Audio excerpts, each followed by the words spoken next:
Keraflex Maxi S1 is a thick bed adhesive purposely developed for the installation of large format and heavy stone.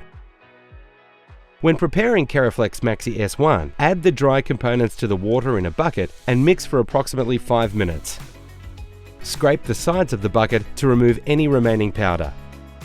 Leave to slake for 5 minutes, then remix for an additional 2 minutes to achieve an even blend with increased workability and open time. Keraflex Maxi S1 adhesive is initially applied using the flat side of the trowel to fix into the substrate. Switch to the notched side of the trowel to gauge out the correct thickness of the adhesive. It's good practice to always back butter the tile for a complete bond between the tile, the adhesive, and the substrate.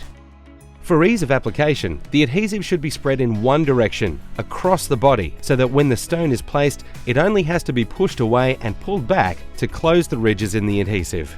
It's important for the stone to be firmly worked into the adhesive to close over the ridges and ensure strong contact to reduce any voids behind the tile.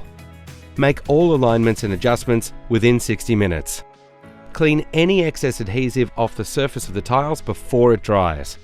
Floor joints can be grouted after 24 hours, depending on weather conditions. With a normal setting adhesive, be aware when applying over a waterproofing membrane there is no absorbency. Additionally, if laying a stone tile with low absorbency or porcelain tile, the adhesive may not have reached full strength. In some cases, the area should be protected from traffic for 48 hours. And just like that, you have a perfect adhesive installation.